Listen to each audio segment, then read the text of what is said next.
All right, coaches, this data point from Astruzi applies to all of you. Golf facilities who offer lessons see a $2 increase in incremental spend per dollar of instruction. Keep listening to learn what I mean and how it applies to your coaching. I promise, it's pretty staggering.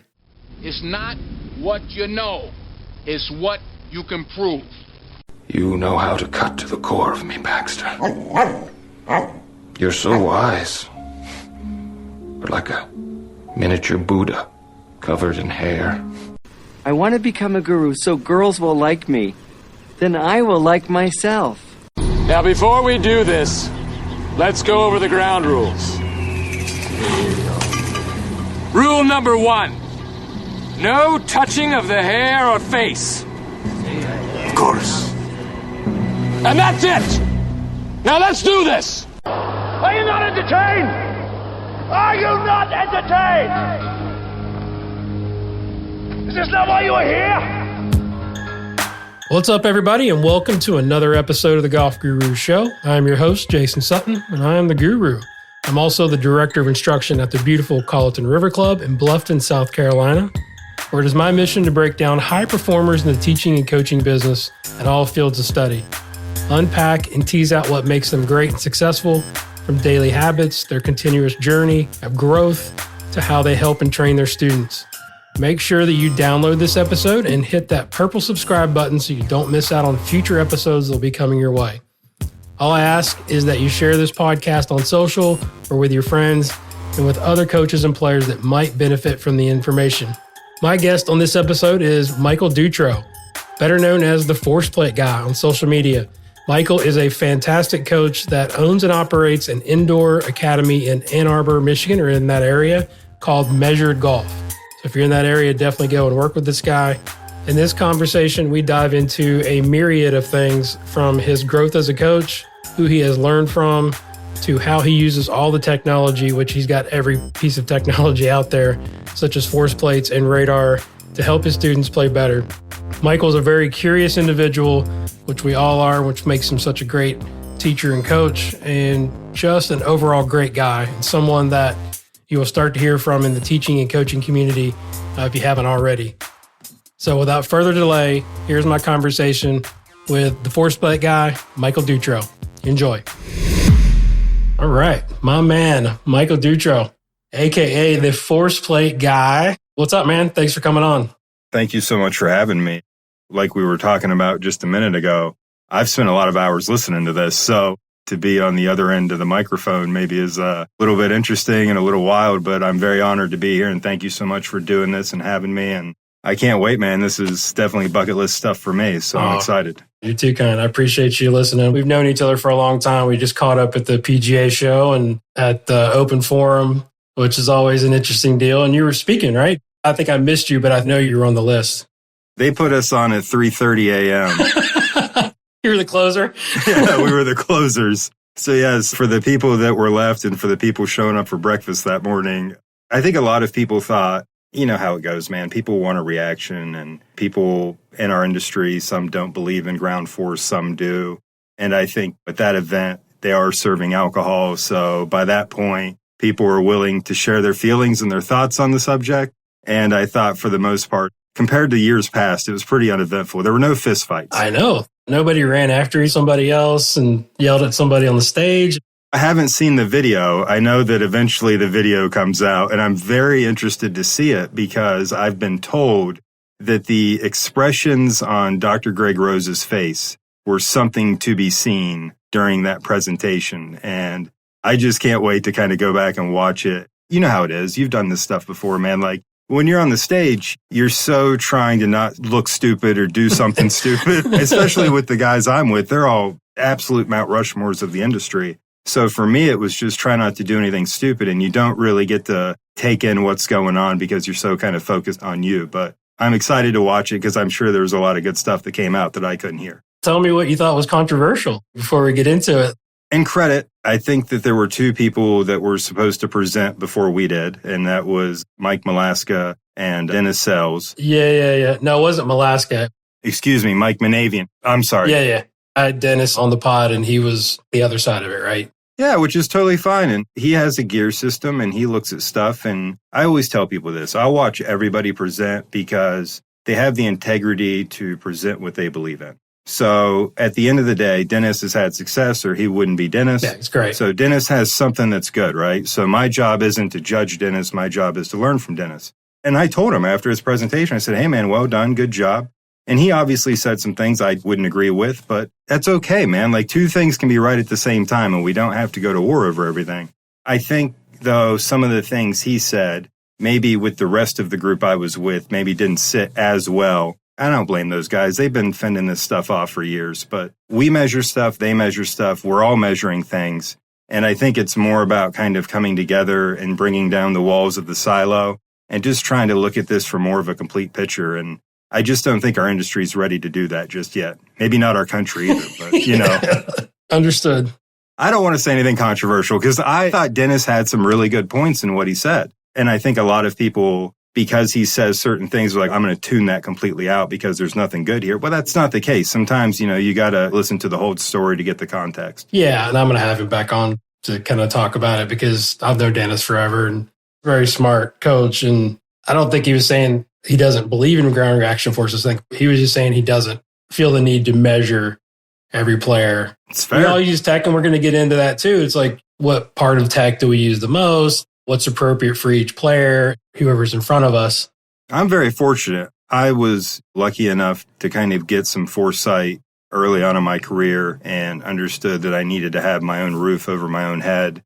That was going to give me the freedom to become who I wanted to be. And then because of having some great people behind me, I've been able to buy a lot of tech. And dude, I have everything. I know you do. I am so spoiled when it comes to that. Like, trust me, if you want to look at a graph or a number or something, I got it. The thing is like people a lot of times think that if you come and work with me, that it's tech overload. But I teach a lot of golf lessons where the only tech we use is like the TrackMan or the Foresight that's giving us ball flight because I'm inside. And there's a lot of times to where I think the art of coaching really gets lost in translation, because if I have somebody coming in that's like having all kinds of issues outside of golf, and then they're blaming a bad golf swing for why they're so frustrated, I need to talk to that person about their human skills and like emotionally regulating before we're going to get anywhere in this golf lesson. The EQ. Yeah, right. So as much as I would love to just throw people on force plates and go, okay, let's do this and let's do that. Unfortunately, a lot of people just aren't in a place to where they could even accept that, let alone make that applicable, let alone take something away from it that's going to make them better tomorrow. And that's really all I'm trying to do for people is, hey, here's what we're going to do in the next 7 days. It's going to help you get on the path to playing some better golf. It's up to us as coaches to figure out what that player needs, as we call it, read the room, right? Get to know your player, get to know the relationship of how they learn. I track the crazies. I tracked all the crazies, man, like with my YouTube and with the podcast and with the force plates. And I get that guy that's like, hey, man, I'm super analytical. I want to book 4 hours and I want you just to hit me over the head with it. Those are the guys you really have to pump the brakes with. And I think as a young coach, I made the mistake often with that type of person to where I would kind of almost be the good drug dealer and just like they showed up looking for a fix, so I would give them the fix. I've learned maybe through a little bit of experience that for those guys, it's like, dude, they're so lost looking at trees and different types of leaves. They can't see the forest anymore. Our job as a coach is to take that kind of guy that's so lost looking at trees and go, hey, man, if you just squint a little bit, do you kind of see the forest there? Because if we can own that, we can play golf. But if we can't own what the forest looks like, man, we're in trouble because we can't ever find it. Yeah, I mean, I think that they show up with good intentions, but then might find that, hey, this is a little too much. Then we could talk about questions that we ask in an interview, right? How important is that? And I was like, how do you want to learn? Right? It's a great question because it's like, one, to see if they even have an answer, and to two, to see if they understand how they learn best. Are they visual? Are they kinesthetic? Are they a field player? Whatever. I mean, I feel like everybody's sort of a combination of all of it, but I think they've got to understand that we have to do our job. And if they let us get through the weeds, make it as simple as we can with a very complicated concept or whatever we're trying to work on with them. The golfer, too, it's by and large not their fault. It's mostly our fault within the industry. But there's two types of learning. I think we've forgotten this with time, but there's explicit learning And that's what we do on a day-to-day basis. And it's like the whole mama bird shows up to the nest and like feeds the babies by yakking. There's that type of learning. And I think everybody is really accustomed to that with YouTube and there being all this information readily available to everybody. That's one type of learning. And it's an important one because you can't feel something that you don't understand, or there's a lot that you do have to kind of learn. But once you have that explicit learning, then we have the implicit learning. And that's really where the gold happens, and that's where the ownership happens, and that's where you go out there. And back in the day, they used to say you had to dig it out of the dirt. Well, that's what you were doing. You were teaching yourself through trial and error and through repetition. So many of these young players that I'm fortunate to work with that are just these amazing players, it's just like, hey, what's the lesson plan this week? What do I do? What do I do? How many reps? How do I do that? We got to create some space for some creativity and some freedom and allow for these juniors to start owning, like, how do I make the ball go higher? You're asking questions, right? I like to think some of my best lessons are just questions. And it's like, hey, man, can you make that ball go higher? Okay, that's pretty cool. Now, can you make it go higher than that? Oh, sweet. Okay, what about even higher? Exploring and self-discovery is, I think, a lost art as well, right? Sometimes they don't need to know exactly how they did it. It's just changing the intent. Yeah. Your son's a high-level competitive player. I would be willing to bet that if I took you and I said, hey, Jason, you got 20 minutes of free time. Here's this unbelievable short game area that we just designed over here. It's just super tricked out. It's awesome. And here's one ball, and here's one wedge, and I need you to go over there and just do your thing for 20 minutes, and we'll come get you when we're ready. I would say that, like, if I put you into that environment, you would literally look up and they'd be like, okay, we're ready. Because that's how we learn, man. We spent so much more time alone by ourselves, practicing and playing and learning. But your son, who's probably grown up a little bit more under your wing in the golf academies and around these elite players, he's bored to death in 5 minutes. He's ready for the next thing. Hey, I need to go work on the next. They really just don't like to go and shake the monkey tree very much a lot of times. They like to figure out X equals Y, and then they like to really try to memorize X. But that's, once again, not their fault. That's just how the education system teaches people to learn now. And it's way about regurgitation than it is about, like, actually critical thinking. Yeah. Boy, that's a whole nother can of worms right there. Yeah. Let me reel you back in a little bit here. That was an awesome start because that's kind of how I like to roll. It's very conversational. But I wanted to start with just speaking of language and sort of how we define things, whether we're talking to coach or talking to our students. And I've heard you talk on your podcast and then another podcast when you were a guest. How would you define body pivot? When I think of pivot, I think there's a lot of different ways you can kind of look at it. And the reason I think that is because I think if you're talking about a pivot, in my mind, we're kind of talking about if there was a stake, a vertical stake, and let's just say that we extended that vertical stake through the spine, how would that stake kind of move left to right from the frontal perspective? And then if we kind of think about that as being the pivot, it's okay, we twist around that kind of stake, or we twist around that spine. And that's how I would kind of mentally imagine what a pivot looks like moving through time and space. But the thing that I know is that as a human being, we are three-dimensional. So I know that the pivot has to be a three-dimensional moment arm. And that's how I kind of define it and look at it. And it's awesome that now a lot of the force plate companies are providing center of mass to go along with center of pressure, because when you're looking at the pivot and you're looking at the moment arm, I think they're kind of related. So you have to look at both at the same time. And now we can kind of do that through separating the pressure versus the mass, which I think is where a lot of the industry is just kind of lost on the whole subject, to be honest. Yeah, I mean, if you could define that, I think that would help for coaches. I mean, for some players that listen to this, but mostly coaches. Yeah, it's pretty easy, man. If you just kind of think about this, if you just were standing up, and I'm not saying do that because we both have like microphones and stuff we got to deal with, but if we were just standing up and we were marching back and forth in place, we're not going anywhere. We're just picking our knees up, marching in place. Your pressure is transferring 100-0, 100-0 because you're picking one foot up off the ground. So all the pressure is going to be on the other foot. So if we think about just marching in place, obviously the spine isn't really moving left or right very much, but the pressure is.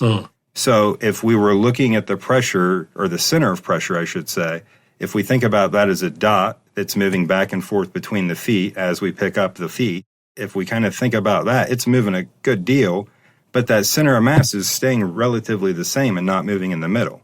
So there's this distance that happens between those two things, and that is kind of what we talk about when we talk about a player pivoting or getting behind the ball or all of those types of things, is trying to create a distance to where we now have time to accelerate, which is a moment arm.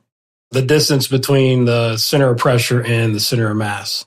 And both of those things move in three directions, so it's just three-dimensional, which is the part that kind of tricks people up. It's not just front back or front back. There's also a left right in there as well. Absolutely, yeah. We've talked, and I'm using Smart to Move now, which I think is a great product. I think you have it. I do. You have everything.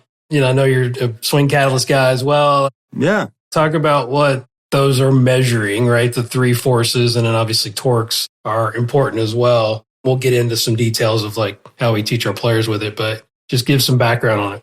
It's one of those things to where I'm not that far from Detroit, the Motor City. Force plates are actually pretty common and have been around for a while in the automotive industry, because obviously we need to understand how we brake a car and slow it down and how we apply pressure to these things and like don't break the brakes. That all has kind of existed in this space, but I got into it just because I didn't understand golf swings. I didn't understand them at all.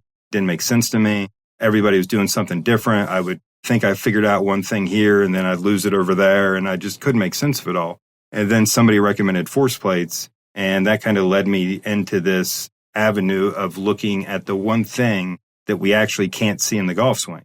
We can see the club moving, we can see the ball fly, we can see all these things with our naked eye, but what we don't see is how our pressure is being expressed across the ground with our feet. And that's really, really important because, as we know, we tend to use our legs to create a lot of the energy that we use when we're doing athletic movements. Long story short, the force plates are really, really cool because a couple of them are now kind of doing some stuff to where my swing cat, for example, they have the pressure heat maps on top of the force plates. Now we're able to look at both pressure and force simultaneously, which is really, really cool. And I think the thermography or the heat map makes it super easy for people to kind of understand, more so than those dots that I was just trying to explain. But with the Smart to Move, we get really good force plates. They do three-dimensional force plates just like my swing cat do. But the nice thing we get there is that they're portable. So even though I don't get the heat map, I get some portability.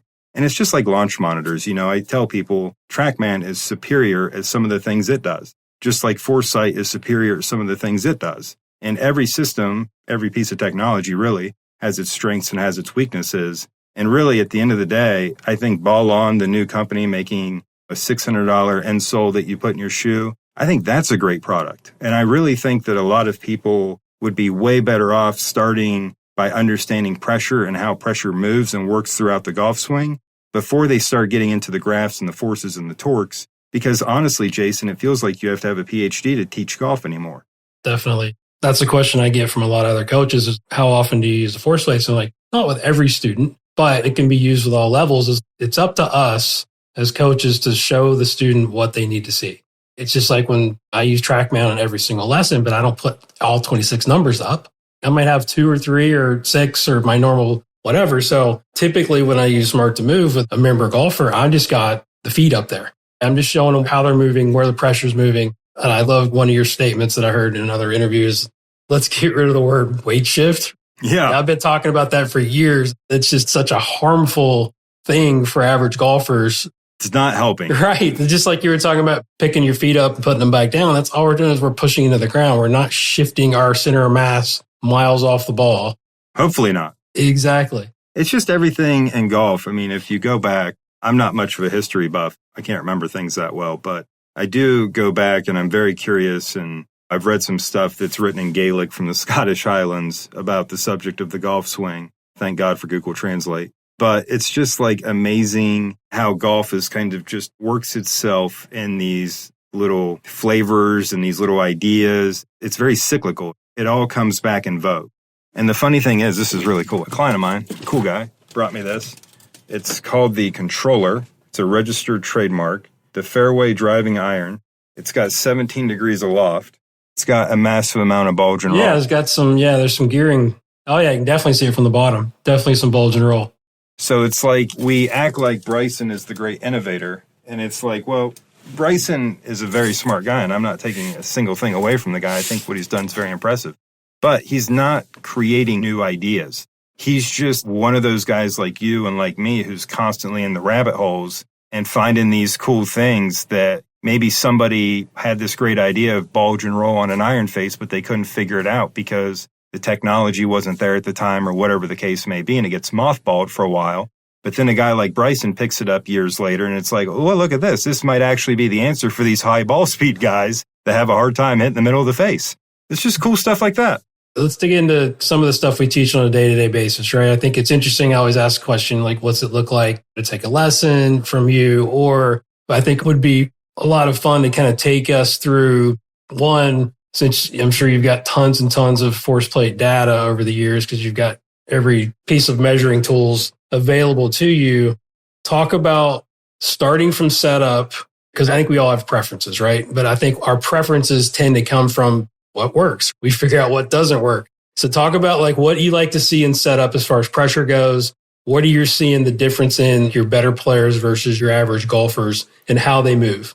It's funny from a day-to-day perspective. I laugh all the time. I go home and I tell my wife, she's like, well, how was today? And I was like, I did a lot of posture coaching. She just kind of looks at me funny because she doesn't really get what I do. But it's funny, man, because I do feel like a professional posture coach. Because honestly, that's what I spend the bulkhead of my time working with people on, due to the fact that from the time you start the backswing to the time you hit the ball, you have 1 second. There's going to be very little you're able to change and do once you put that club into motion in 1 second. So really how we set up is very, very important, and it's going to allow us to be able to move in certain ways. So the biggest pet peeve of mine, to kind of answer your question, is that when force plates were kind of new, and we were getting captures, we kind of told everybody that you need to load into your trail heel. And I think now we're all very aware of the negative consequences of loading into the trail heel. And we're very aware that the pressure needs to be loading through the balls of the feet. That's where we kind of want to keep our athletes, is up on the balls of their feet.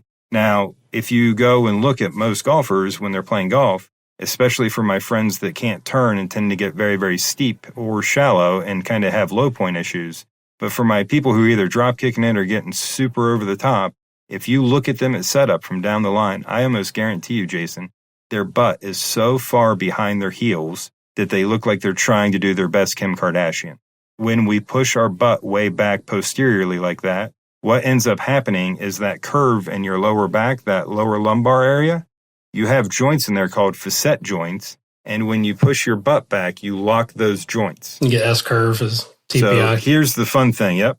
Once you've locked that curve, guess what happens? You now can create zero thoracic mobility, which in golfers' terms means you can't turn. And the only thing you can do is pull the club behind you. And that's what I tend to see is golfers sitting on their lazy boy and trying to pull the club behind them. And I probably spend the bulkhead of my time with my general population golfers, general population players, just getting them into a decent posture and getting them in a position to where they're actually using the correct fingers. If you said, what do I do on a daily basis? I'd say I'm kind of like Brooks Koepka's favorite coach, a lot of posture, a lot of grip, and a lot of alignment, because those are the three things that at not really any level, at all the levels, those are the things that really make the biggest change day to day for the golfer, because generally they tend to be making more or less the same swing. So you're seeing more heels than toes? Is that what I'm hearing? A lot of heels, a lot of people sitting back, heels. I wonder if that's, again, I know you don't work in a club. I'm just kind of brainstorming here as far as the environment, because I'm seeing the opposite. The reason I say that is like pickleball has gotten so popular, and obviously tennis, and at the club, 90% of my players that make mistakes are too much out in front of their feet, on their toes, which I always say great for jumping, not real good for rotation and pushing up, a lot of times. I wonder if that's the difference between being like in an indoor place. I'm sure your clients are all members at other clubs too, but it's just interesting. Yeah, I don't see as much, not that I want them in the heels, but I kind of like them in the middle of their feet. Yeah, there's the bone in your foot called the cuboid, C-U-B-O-I-D. And when you look at the center of pressure, it kind of parks right. So that's your right foot. Your cuboid's kind of there behind your pinky toe. Dr. Joe Lacaze was very nice to help me kind of understand some of this a little bit. But we know that that's the point where that center of pressure has to go through. And if we get it going back into the heel, the problem is that what happens is the right leg extends and the bones kind of straighten and the hip goes up and backwards away from the ball. And now the issue is that you can create like a lot of what I call fake turn. It looks good. It looks deep. But the issue is that they don't get any pressure into their trail side. And they're very underloaded. And then when they try to get out of that, because that right leg is straight and they're more into the heel, obviously you can't jump out of a heel. So they really just have to drag it with their left side across the body versus being able to create that AP that we know so many golfers struggle with. Yeah. Just so I'm clear, sometimes it's language semantics, but yeah, with the diagrams, it's safe and smart to move. And you got the toes, then you got like the ball of the foot. So you want it right in the middle of the ball of the foot. You're like describing just behind the ball of the foot, which is kind of what I like to see. I would say if you put that front ball and you split it in half, if you split that in half vertically, the right side just behind where the middle would be is where I would say I would want to see it. If you Google cuboid, it'll show you exactly where it is on the foot. And that's where you're going to see that with your good players, it does scoot back a little bit. I'm not saying that like that dot from where it starts on the ball doesn't scoot back. It does for sure. Yeah, but not dead in the heel. Yeah, I'm with you. But not just jumping straight back into the heel. Right. And then obviously being out in your toes and the backswing be the same thing, right? Be not good, which is what I'm seeing most players that actually don't push up. They don't use their verticals to create the AP, don't get any depth at all, or the correct depth, like you would say, and they're dead in the water as well. The smartest thing I've heard in a while, my trainer said this. I've got a full-time trainer in-house. He's amazing. His name's Aram Kashigian. But he said this, and it's like very Mr. Miyagi, which I tend to like, and it makes me sound cool like Sean Foley. But he said you want to swing your body around the club, not the club around the body. And it's really kind of crazy because if you think about Dr. Thomas Meyer's spiral lines and how that all kind of works through the anatomy, you kind of are really almost twisting the club opposite of how the body's moving in a very weird way. And it's just one of those things, man, to where you start diving down these rabbit holes and you find weird stuff, but that's one of them. For us, it's just so many golfers are just trying to move the club. It's just from the very jump. When we're young, like for me, I was very young the first time I hit a golf ball. And I probably was like pulling on my dad's pant leg. And I'm like, hey, Dad, how do I do this? And he's like, I don't know, hit the ball. And I grabbed the golf club and I hit the ball, you know? Sure. And it's like mission accomplished. I got a Snickers. Everybody was happy, you know? So I think most of us are just so consumed with the shiny thing on the end of the stick that we kind of forget that like a lot of things have to move to get that thing to move. Like the shiny thing should be the last thing to leave the train station. It shouldn't be the first thing to leave the train station. You're talking about takeaway. Yeah. Like what Tattersall talks about. I love John. I'm so bad. I live on an island, man. We got to get you down south, dude. I just live on my little island up here in Michigan. But I recently came across John. He's one of my great friends. Holy smokes. Dude, I think he's amazing. I think he is so smart. Him, Blackburn, and myself got in this great debate at the top 100 down at Cabot. Oh my God, man. It was so awesome because Tattersall and Blackburn know each other so well and they're just going back and forth. I just love it because I just sit there and learn. So it's great. Yeah, because there's two schools of thought. And again, I'm not trying to play too much devil's advocate here. Does the club move the body or does the body move the club? I mean, there's a lot on both sides of that. I know your philosophy. So body first, club second, which is really cool. I would say this, though. I think this is worth saying, too. I have so many players that the minute I try to talk about their feet or the minute I try to talk about pressure or force or any of it, the minute I bring any awareness to anything other than their hands, they are way worse off. And this isn't necessarily a brag, but I am a TrackMan master, and there's only 87 of those in the world because they take that stuff kind of serious when you do that. And the reason that I wanted to be a TrackMan master is I really want to understand both ends of the spectrum. We've got inputs in what we're doing to the club, and then we've got outputs and how the ball's moving, how the club's moving through time and space. But the cool thing is, and this is where I want our industry to get to, and if I have a message to share with your audience, you can't have one without the other. There you go. You can't have kinetics without kinematics. You can't have kinematics without kinetics. And for the guys and gals that are like, I don't really believe in ground force or I don't think that's useful or meaningful, I hate to tell them, but when they're giving their clients golf lessons and changing positions and doing what they do, they are changing the kinetics as well. They are. They might not agree with that or they might not want to see it that way. But like I said, two things can be true at the same time. And that's my point. Hopefully you understand where I'm coming. 100%. And I've heard you talk about this, that we have pressure in the hands, you got pressure in the feet, right? There's only two connections in golf, one to the ground and one to the club. And for 75% of my day teaching the member golfer, you better help them understand how to use their hands and how that affects the way the club moves and the club face and all that. But then all that stuff, exactly what you said, is affecting how they use the ground. It's just a different perspective of where you're going to go, right? I mean, we're all doing the same things, just moving the club a different way. You get the body to move differently or vice versa. I think it's just, what are you good at doing? How do you add value to the client? What data can you interpret very well? And where can you find the low-hanging fruit? For me, it's funny because people come into my space and I've got this big space. It's really cool. It's awesome. And like they come in and they warm up and they do their thing and everybody's doing that. And then it's like, okay, I watch them hit a few. I kind of talk to them a little bit. And then it's like, as a coach, and you know this very well, in your head, you're thinking, okay, they do this. Okay, I want to kind of change that, or I want to maybe kind of manipulate this slightly differently, or whatever the case may be. And then next thing you know, you take them over and put them on force plates. And then when you know it, and this is me being honest, 40 to 50% of the time, what I think I want to do with that client goes completely out the window the minute I put them on force plates. Because a lot of the things that I'm seeing, sometimes I trick myself and I forget, that's happening for a reason. So if I have a player who's just dumping it out and losing all their speed and all that stuff that we tend to see, long story short, we got to get them to understand how they're applying pressure to the ground and that they're not doing so, and whatever the case may be. It's just one of those things, man, to where you got to kind of figure it out as you go. And you have to understand every piece of technology can be good, but it also can be bad if that person's not prepared to hear what you have to say, showing it that way. So you may be wondering, what does incremental spending even mean? Great question. Incremental spending means additional spending, or in this case, revenue received by a course, which is more than a baseline. So let's break down this and apply it to your coaching business. If a golf facility offers lessons, they will see an incremental increase in $2 per dollar spent supporting or investing in golf instruction at the golf course, which means if a course invests $50,000 to support or grow their instruction services, the golf course will capture $100,000 in additional revenue directly from their initial $50,000 investment in golf instruction. Sure seems like to me like investing in golf coaches is one of the safest business decisions you can make. So coach, I ask, how can you use this found perspective to build more value and leverage in your business?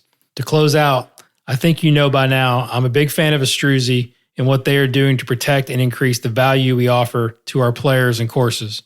A bunch of you have already created an account. The download link is in the show notes, or head to astruzi.com. When you create your account, don't forget to add the asterisk to your last name so they know the guru sent you. All right, so let's transition a little bit because I know we didn't get any of your backstory. You started Measured Golf, indoor place, which is doing awesome, and we want to talk about some of that, the business side of that as well. But give us a brief history of like leading up to when you decided to kind of go on your own. Yeah. So I was a PGA member who graduated from a PGM school, and I didn't know if the face was open or closed at the top of the swing as a PGA member. So that wasn't too good. So I really kind of struggled for a bit. I was like a club pro for a bit. I was a GM.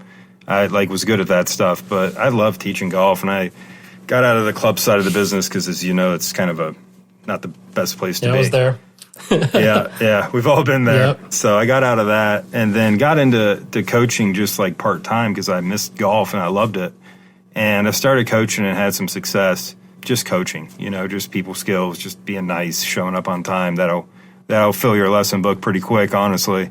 I was trying really hard. Like I was present with my people and I'm trying to help them, and I'm not mad at them. I'm mad at me for not knowing the right thing to say to help them. So about a year into that journey, a gentleman by the name of Dave Kendall, who owned the Kendall Academy of Golf in Ann Arbor, Michigan, calls me up and he's like, hey, let's talk. I'd love to meet you. And I had never seen an academy. I was from Richmond, Kentucky. We didn't have that stuff down there.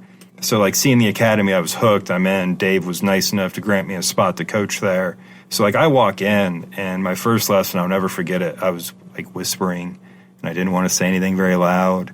Because like I knew, like I'm around these guys and they're smart and they know everything, and like I don't know anything, and I know that as a coach. But like, you know, you fake it till you make it kind of thing almost. But I met a guy there. His name was Scott Hayes, and he was a legitimate master certified golfing machine instructor. He was the real deal. And he gave me the Cornhusk Yellow book. It's right here. Gave me the Cornhusk Yellow book. And for a guy that, and I'm talking about myself, for me wanting answers, the golfing machine is a book of that, you know. It's an encyclopedia of options. Yeah, right. So I fell in love and I got into it, and I spent a couple years underneath Scott learning. But in that time, I bought a TrackMan, and like I'm loading power accumulator number 2 till the cows come home, and everybody's got a path that's like 4 or 5 to the right, and everybody's hitting like draws that are too much. And I'm like, something's got to give. And my TrackMan rep at the time, actually, he's like, have you ever heard of force plates? And that was really the first time I'd heard about it.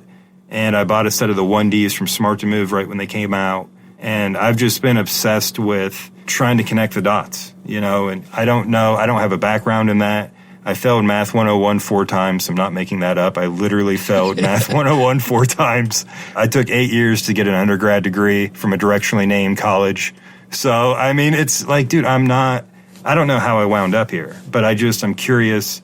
And in 2019, I was really fortunate. I had some force plates, I had a TrackMan, and it was time to go. Like, I was paying too much in rent. It's a bad business deal for me personally, and I wanted to keep investing, and I couldn't pay rent and invest in myself.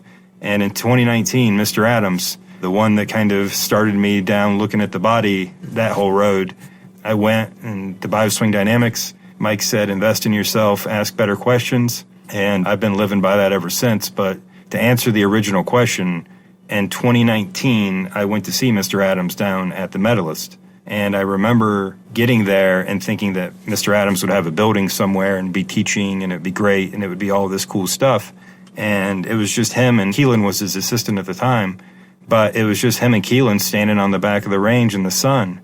And that really stuck with me because at the time, Mr. Adams was number 2 on the Golf Digest list behind Butch, and was Bioswing Dynamics was as big as it had ever been or was going to be. And like, it was just like, and he's just standing in the sun. And I'm thinking to myself from a business side of things, like, if Mr. Adams can't have a facility built with his name on it and da-da-da-da-da by now at this level, I'm never going to get that. So the idea of waiting for somebody to kind of give me a facility to work out of, I just kind of threw that out the window, and I said, I'm going to put a roof over my head.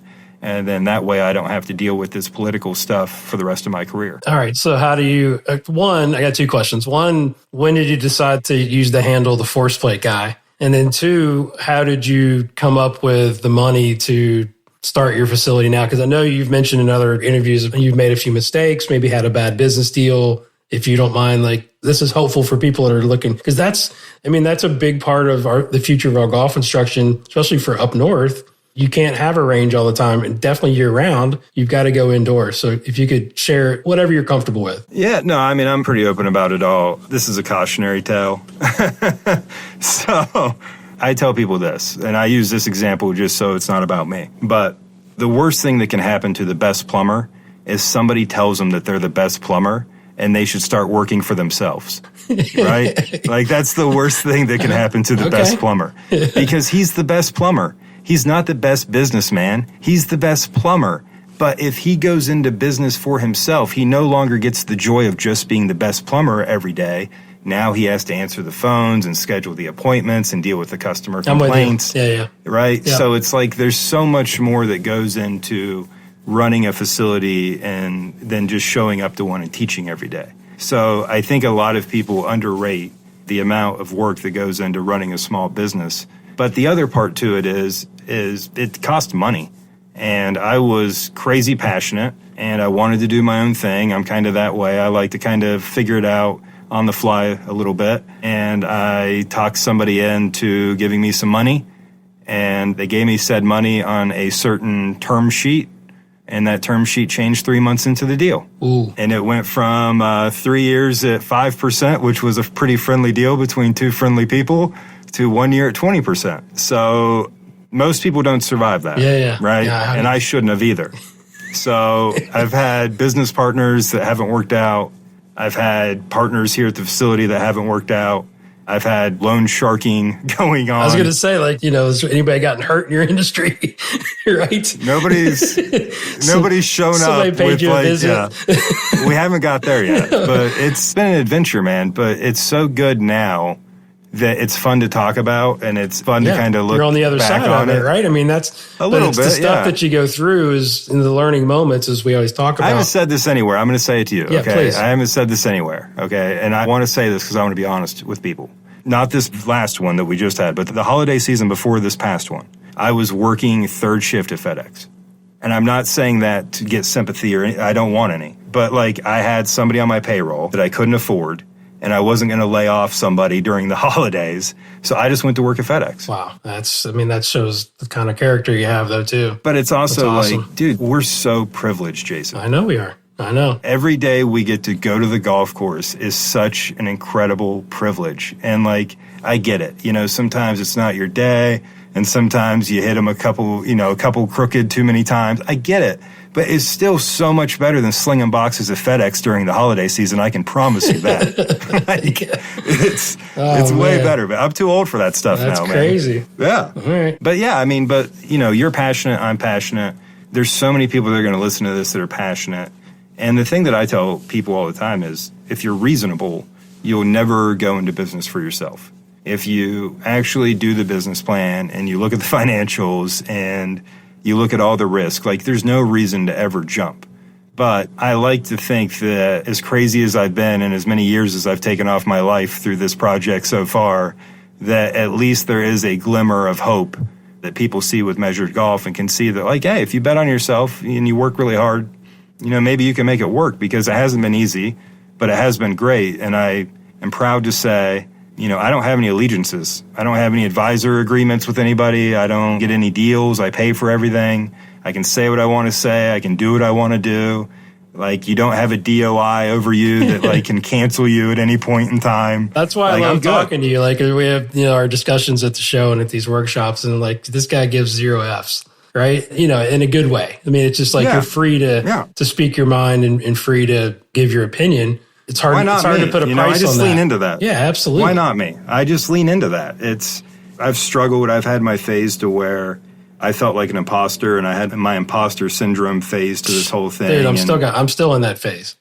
Yeah, every morning I drive to work thinking I'm the worst coach in America.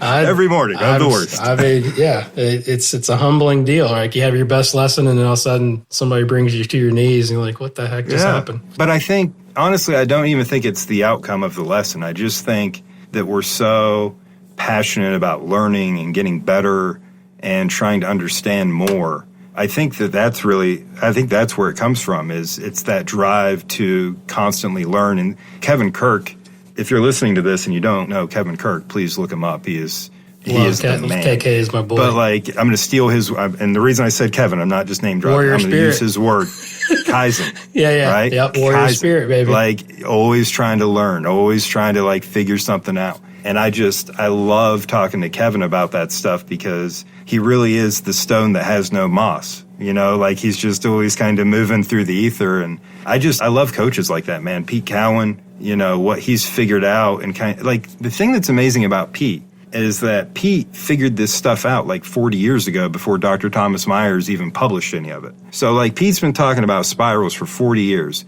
And the thing that I think is so impressive about Pete is Pete has never tried to reinvent what he knows to be true. Like, Pete has been doing this for so long with so many highlights, like, his history, his credentials. Absolutely. But like, he's never went back to the well and tried to be like, okay, I'm tired of doing this. I'm going to go and reinvent the wheel so I'm entertained again. He just shows up, all black, does his job, moves on. But when you talk to him, he's so curious, and he's still looking into things. And it's just amazing. Like, I wish that I'm half as curious as Pete Cowan is at his age. Yeah, I mean, you have success for reasons. And a lot of times, just because we couldn't measure things back in the day doesn't mean that they weren't right. And that's the thing. I think the cool thing, because I obviously have a lot of technology, as you do, you can get labeled as a technical coach, which couldn't be farther from the truth a lot of times for me, I feel like I have a lot of old school stuff in me, but the more we use the tech, the more we basically don't have to use the tech. You know, it's like I can sit there and watch somebody move now because I've seen so many traces and so many force, pressure movements that I can just about guess pretty darn educationally that this is what I'm going to see. You know what I'm saying? I'm still equating everything back to ball flight, though, just like 100%. You are. I mean, and that at the end of the day, that's what we do. So I always tell people this, because this is the part that drives me crazy, is people call me and they're like, hey, I got some force plates and like they don't work. And I'm like, okay, well, what's wrong with them? And they're like, well, when I look at this peak, that's happening here and it's supposed to happen. And I'm like, okay, well, it's ill-timed. That doesn't mean that the plates aren't working, right? Like people are really having a tough time kind of understanding that we can't always just look at a force plate and like we need it to be perfect, because there's a lot of people who are really great players. And I think if we could and go back and look, which we cannot, but I think if we could go back and look at some of the great players of all time, I bet they don't use the ground very well. I bet they don't. And I know that there's a lot of tour players that don't use the ground very well. But what they do is very consistent and good enough to get the job done for we don't have to be perfect. Yeah, skills. But if you have a vicious snap hook or you have a vicious block and you're not moving well, then I want to look and see if we can't change this through getting the movement a little bit better to fix the ball flight versus just telling you to tweak a position, which is never going to be a lasting change, as you know. Yeah, it's, again, going back to the discussion of hands versus body. You got to have the skill base. These guys are so good with their hands because they've grown up. I'm the same way. Like if I couldn't pass the 90-90 test and you tell somebody that you can't shallow the club, then I couldn't play golf because I guarantee I can't pass it and I can shallow the shit out of it because I've got skill, just that skill, the athletic skill. There's so many different ways that you can do it with the anatomy. And like I get so frustrated because so many people get angry on force plates because they're like, oh, it's terrible. And honestly, it's not great, right? And let's just be honest. Like maybe it isn't great.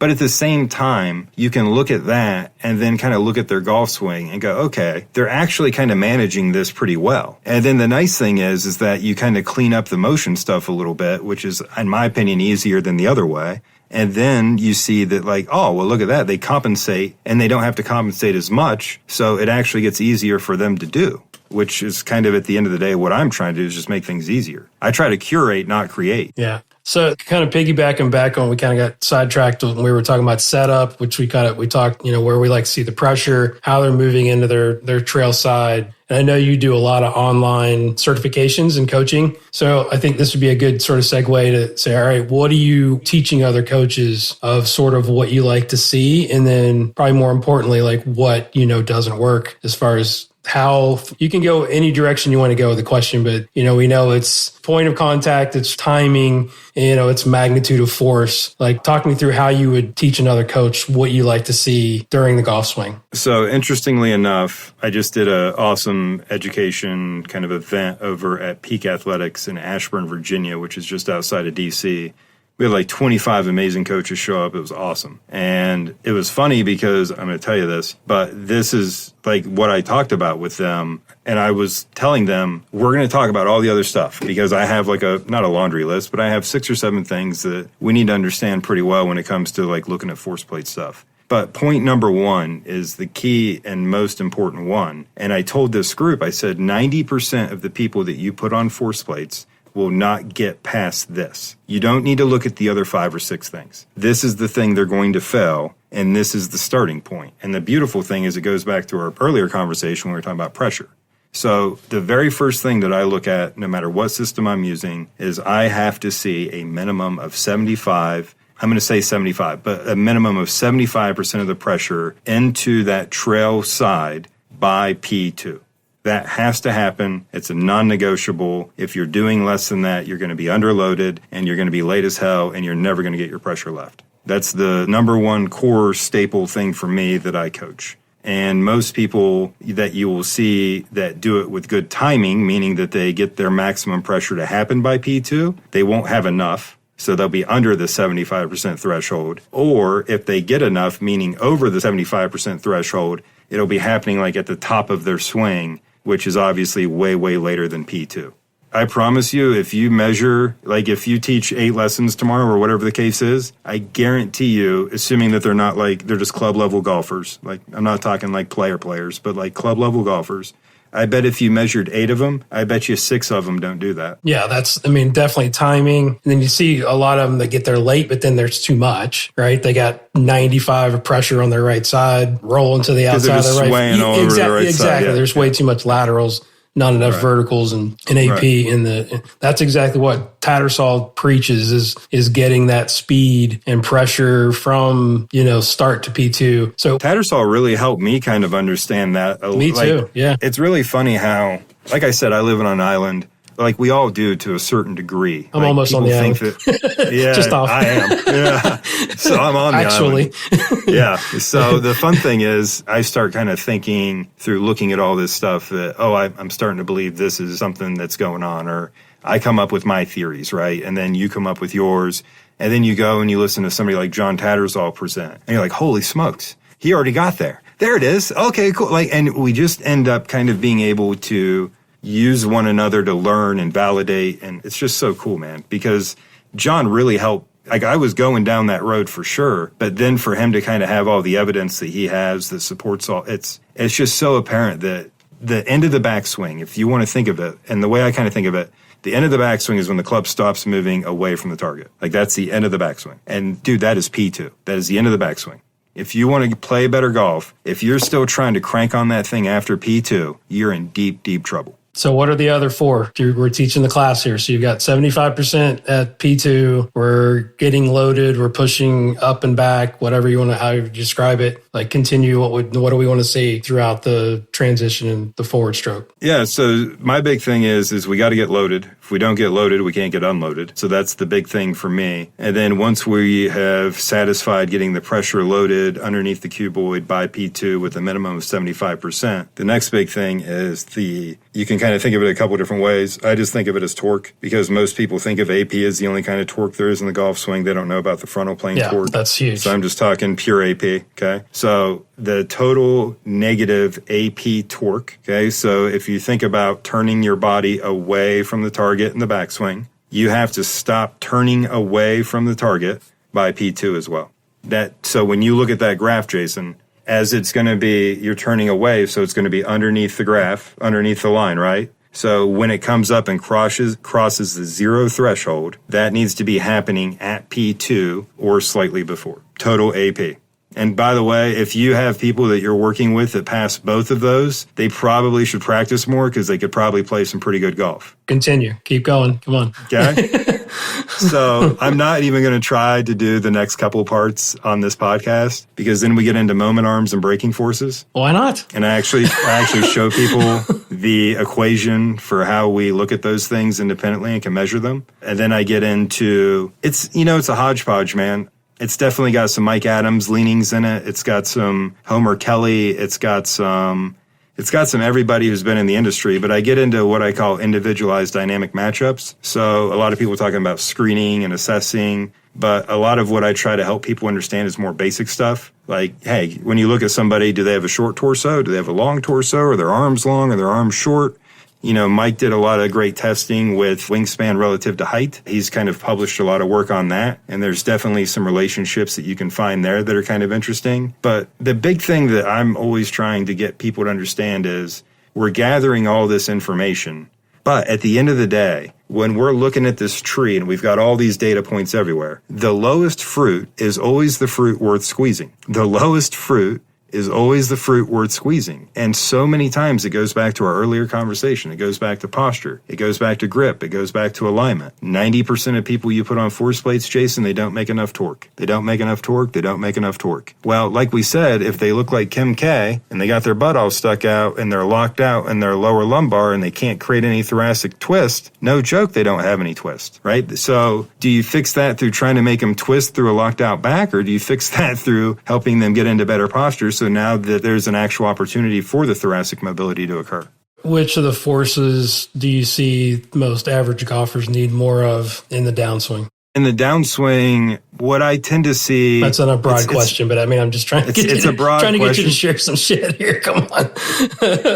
I just don't want to mislead anything because so many of these things get taken and ran with. I mean, but I mean, it doesn't have to be... I would say with my people that like, here's my favorite lesson. Hey, Mike, I can't take a divot. Yeah. Like, that's a pretty standard guy, right? How do we improve low point? How do we improve impact, right? So one of the number one things that I would say that most golfers have a tough time with is A, getting the club back to low point, and 2, taking a divot. 100%. Right? You kind of have to do both those things. Way. So most people who don't take a divot tell me that they're over the top.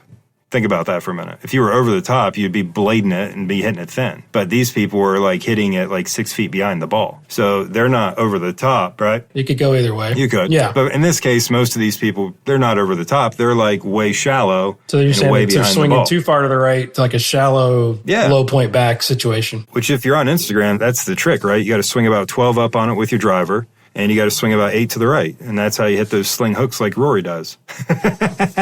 But long story short, like I see like that's an easy thing that I see all the time. And most people are trying to use the ground more to get the club out of the ground. I got to use more vertical. That's why I'm sticking it in the ground. I got to use more vertical. That's why I'm sticking it in the ground.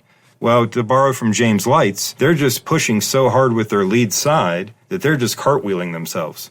And that's why their low points happen way behind the ball. So a lot of people that come to me actually use the ground a lot. And the more late they are, typically the more they're using it. So the biggest thing that I try to do with a lot of people is just help them with the timing and understanding how to maybe quiet it down a little bit and get them to a point where they can deliver the club again. And then we can ramp the speed back up because they know how to do that. They just don't know how to slow it down enough to get things to happen in sequence. So they need more lateral is what you're describing, would you say? Is that what we're talking about? Yeah, I would say generally, like if you see the big push out of the left, you generally, when you look at the horizontals, you'll see that the lead side is way higher in laterals than the trail side.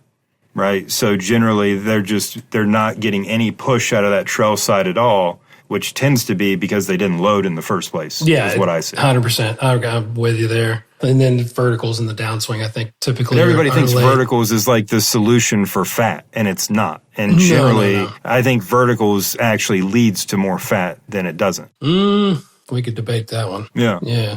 Yeah. So, and I think one of the things that you're kind of describing, again, it's people have to watch the videos.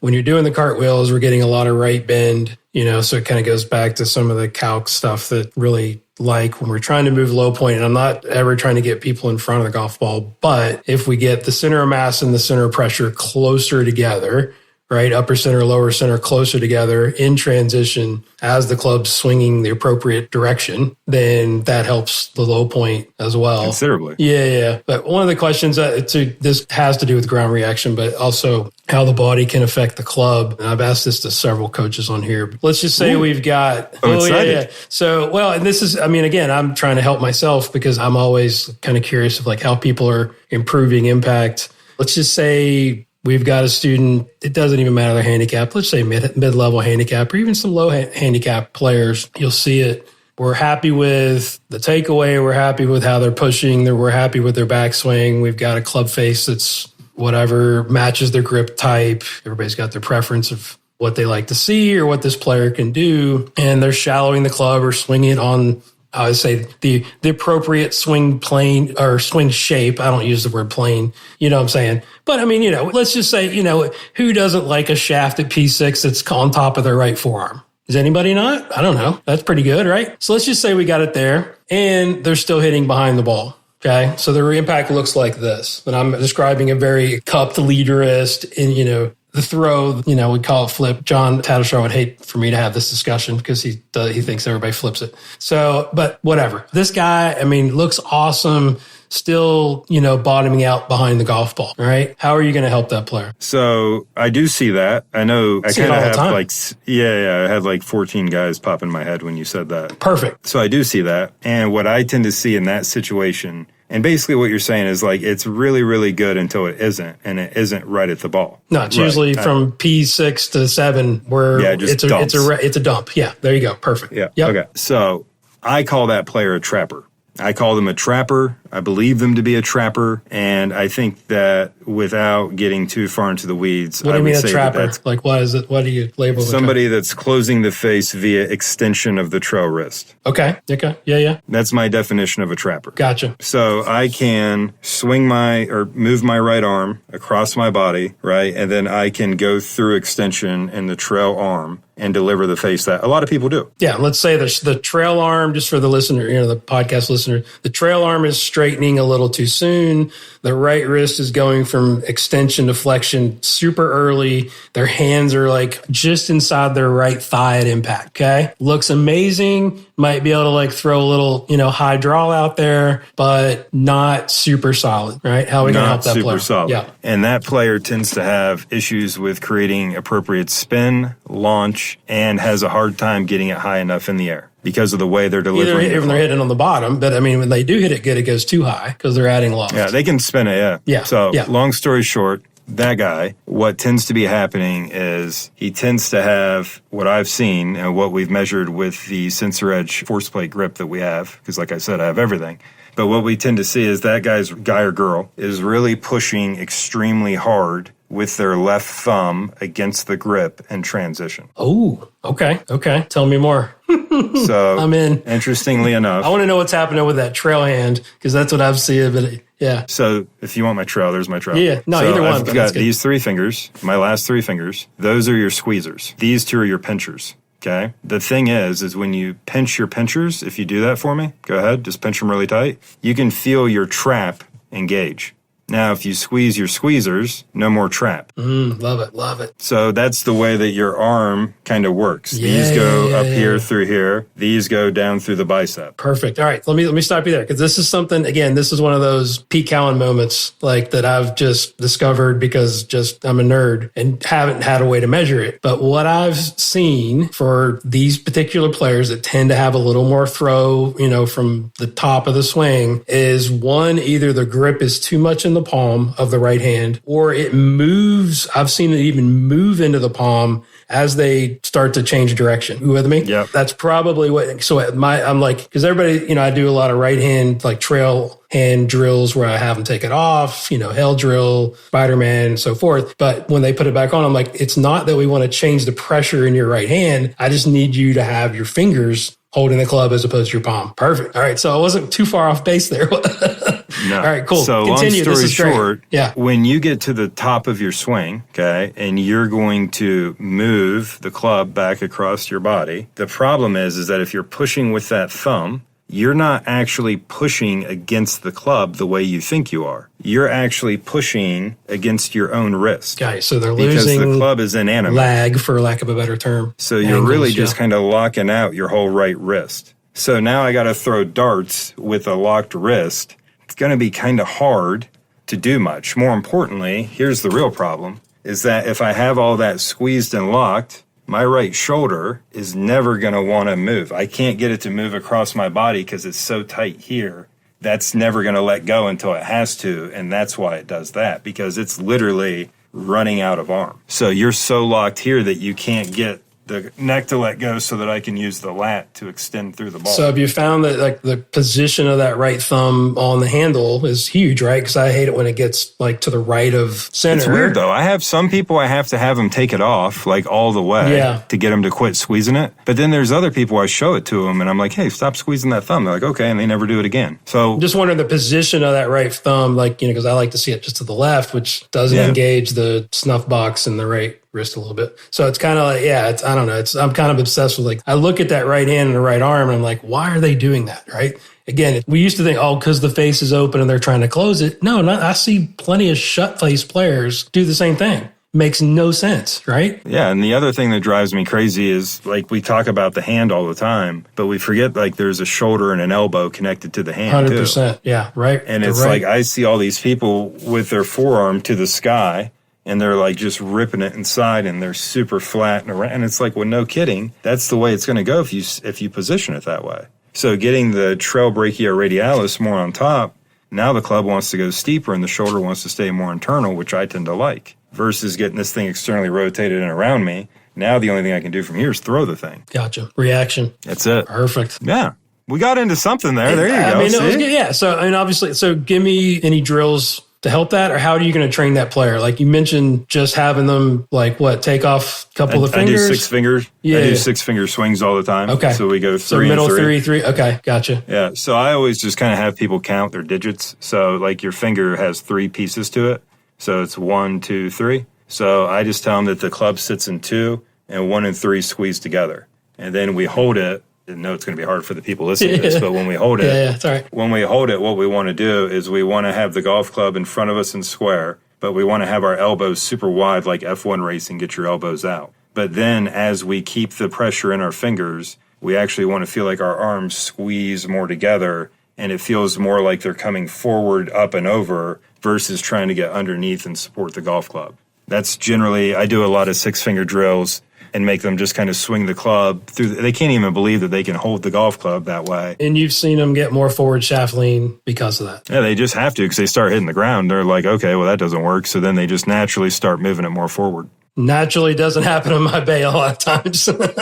Yeah. Like you better have some ammo because that goes back to that skill, right? It's like one concept. They don't understand what the impact should kind of look like and feel like. I think that's huge though. You know, it's like so I posted, it's one of those weird things. My videographer suggests that we do things all the time. And I'm like, that's terrible. And I'm not doing that.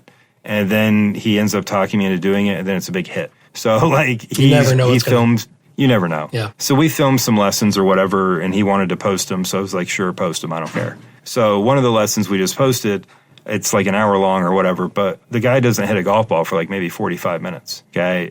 And then like, I feel like a lot of people have asked me about that and if that's normal, and it's very normal for me. And the reason it is because the minute that we try to hit a golf ball, we're a slave to that ball. And I don't know a single golfer who can let go of the consequences of what that golf ball does. I don't know one. I can't.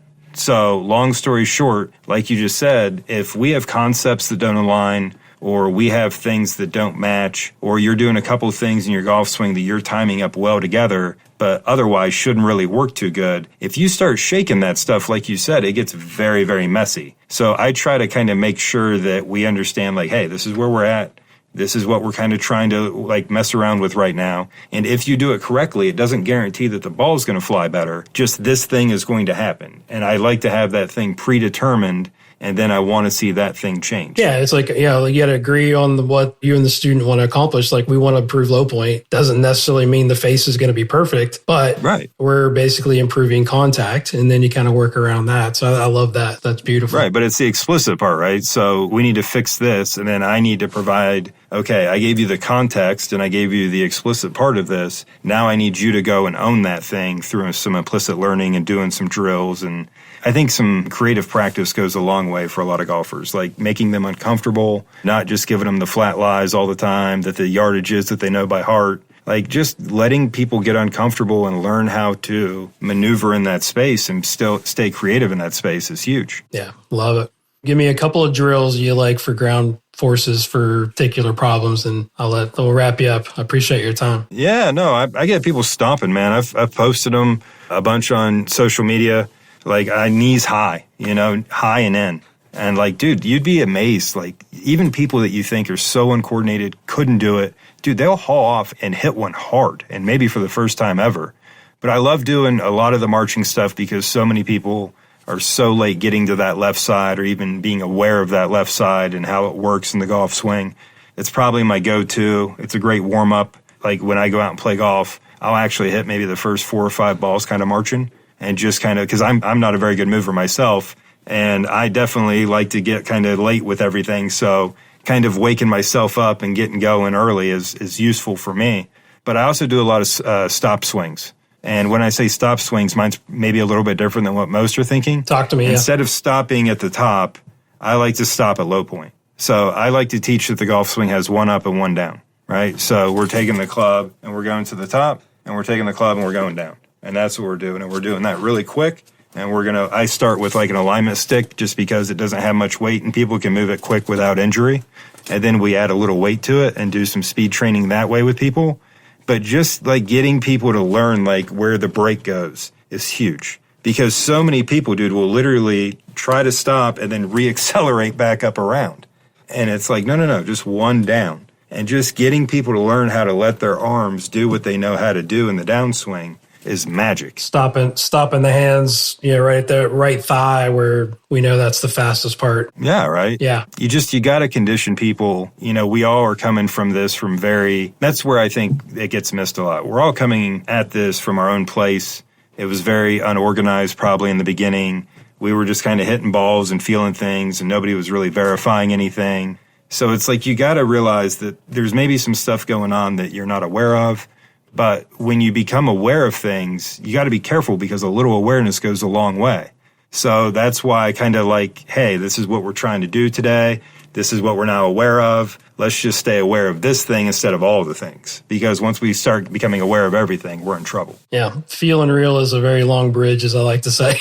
So it's like, so we got to try to shorten it a little bit and then getting your players to stay focused on one or two things. But that's where, I think it's never been better, right? You have, I don't know if you use the Rotex device that Dr. Joe Lacaze invented. No, it's interesting though. I enjoy it. I know Tattersall uses them. Dude, they're incredible. Like there's so many, and there's a million different things but the Rotex in particular I love because it gives me the opportunity, and I'll share some more with you about this if you want. But absolutely, yeah, please. It gives you the opportunity to give a player a feel that they've never had before in their life. Like you can't believe how many people have never loaded their trail side, and the first time they do it, they're like, whoa.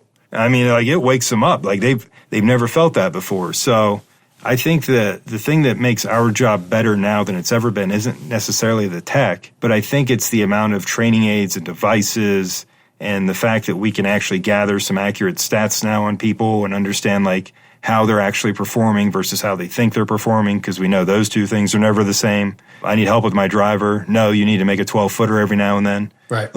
Yep. I mean, it's just little stuff like that, and I think most people are still stuck in the Stone Ages of us trying to figure out how to make fire. And like, look, for the average person playing golf, we know how to make that fire. And it's more about trying to quiet the noise than try to create more. Love it. Good stuff, man. Yeah, man. This was fun. Absolutely. I mean, this is for a daytime. This is pretty good for you. You're pretty alert. You're pretty awake. Way too awake. Like I told you before, I just did a 42-degree cold plunge and had 2 cups of coffee. I am overactivated. How long do you stay in? 2.5 minutes right now. But I'm literally like 3 weeks into this thing. I've done it every day for 15 days, and I'm just low. What do you feel like? Do you feel anything? Oh my gosh. Like while you're in it? Yeah. It's numb. You're numb after 30 seconds. You can't feel You just go completely numb? Oh, for sure. Yeah. It's kind of, sometimes it starts to hurt a little bit, but it's just completely numb. Mentally, what's it like? Oh, it's so. Is it white knuckle? It's just so crazy. It's just kind of like, as Joe Rogan said, that if you can get past the first 30 seconds, which is like the get the F out stage, then you're good. So I've battled through that. I need more pain in my life, apparently. But when you get out, you just feel amazing. Like you're just so awake, like laser focused. My body feels better. I've had some issues with my knee, which I haven't been able to run. So I've just been doing some other stuff in the gym. But I feel like I got suckered, but it's working. I've been doing the grounding bed sheet thing. Have you heard about this? Mm-mm. It's like this thing you wrap around your bed and you plug it into the outlet, but it doesn't plug into the electric part. It plugs into the grounding part. And it's called grounding. It's been around forever. Okay. But anyway, I was interested in it. And then they had one of those Instagram ad things for one of them that was I don't know, $50 or whatever. So I got one. Dude, I've been sleeping like a champion. Oh, wow. Like a champion. Send that to me. Yeah, I will. But this helps. Nuts, the ice bath, it definitely helps with your sleep. Inflammation too, right? Oh, huge inflammation. So that's what this grounding thing does as well. They're like, if you sleep on this thing, it really lowers the inflammation in your body. So I'll send you the link. Yeah, but it seems to be working. I feel better. There you go. That's the thing. I'm just trying to stay upright, dude. I'm just trying to get in better shape and not hurt. Dude, I don't care if it's a placebo or not. Right. I just want to feel a little better. Yeah. I'm just trying to keep the biscuit wheels on the gravy train. You know what I'm saying? That's all. That's all I'm trying to do, man. I love it, dude. All right, so, you got to answer the question. Okay. Always at the end. So if we had to get a message to billions of people, we got to get a message to the world and put it on a gigantic billboard. What would your billboard say and why? It would say, be more curious. Be more curious. I like it. It was actually funny. This kind of ties in well. I get coffee at the same place every morning, okay? So, I'm a creature of habit like everybody else. So I know the people that work there. And this morning, the one person that always waits on me was in a terrible mood, just terrible mood, and was really rude to me, and it pissed me off. So instead of freaking out, which I almost did, to be honest, we'll keep it honest, why are you taking it out on me? I like sat back while she was making my coffee. And I'm like, why is she acting like that? And you know what? I just asked her. I'm like, hey, are you all right? She's like, oh, I'm having a really bad morning. This happened, that happened, da-da-da-da. And I was like, well, I'm really sorry. Like, that sucks. And I hope you have a better day. And like, just that little bit right there, man. Like, that helps. But like, we're very judgy. We all want to jump to our conclusions. We all want to like assume we know everything. Just be curious. Why are people the way they are? Like, you'll figure out that there's a reason for it. They're not crazy. Ask they're not better stupid. questions, right? I mean, ask better questions, Mr. Adams. Ask better questions. Yeah, before you judge. I love that, man. That's the key, man. Just be curious. It. Well, this has been great, man. Tell everybody how they can follow you. You got great content. You got certifications on the stuff that you're doing. So give them all the info. Yeah, you can find us on social media. You can find me, the Force Plate Guy. I didn't answer your question, by the way. A client called me that one day. There you go. I was going to say, how did it come? I hated it. Yeah. Yep, I hated it. Same way as Golf Guru. That was the guy called me that, one of my colleagues, and it just ended up sticking. Still not comfortable with it. I'm not actually good with the Force Plate Guy either, but that's what it is. So, but there's the Force Plate Guy where you can find me. I have a website, social media. But then we also have Measured Golf, which is the facility, and the YouTube and the future app, which is coming down the road. So we have a lot of things that are fun, but you can search Measured Golf, find the podcast, find the YouTube, find all the cool stuff. But yeah, thank you so much. Like, I appreciate you letting us get a plug in. And, you know, we've been a big supporter and fan of yours for a long time. So hopefully some people tune in and listen to this thing. Absolutely, man. You're great. I appreciate your time. Always great to catch up with you, my friend. I appreciate it, and thanks so much for doing this, man. You're helping us all be smarter, and you're helping us all learn how to ask better questions, so I applaud you for that. Appreciate that, man. I appreciate you. What's up, everyone? Guru back here again with a couple of things before you jump off. First, big thank you to Michael for coming on the show, sharing his great information and insight on golf instruction, technology, and all the above that I know will help us all become better coaches. Make sure you give him a follow on Instagram or social at the Force Plate Guy, and his company at Measured Golf on all the social platforms as well. Thank you again to our sponsor, Estruzi. Thank you, Jason Bellotti. You're the best. Go to estruzi.com to check out the app and download it. And make sure you add the asterisk after your name so they know that you got it from the Guru Show. You can follow me or reach out to me on X or Instagram at Golf Guru TV. That's at Golf Guru TV, and at Golf Guru on TikTok as well. If you have a question or comment for the show, you can email me at golfgurushow@gmail.com or just hit me up on the DM. This episode and all episodes of the Golf Guru Show are produced by Joel North. Thank you, Joel, for your continued excellent work. Music is brought to you by Kevin MacLeod and Zach Mullett. Leave an iTunes review or rating on Apple or Spotify. That would be great. Let me know how I'm doing. And as I will always leave you with the infamous Jim Rohn quote, study, practice, teach, and then pass it on. Thanks for listening. I'll talk to you next time.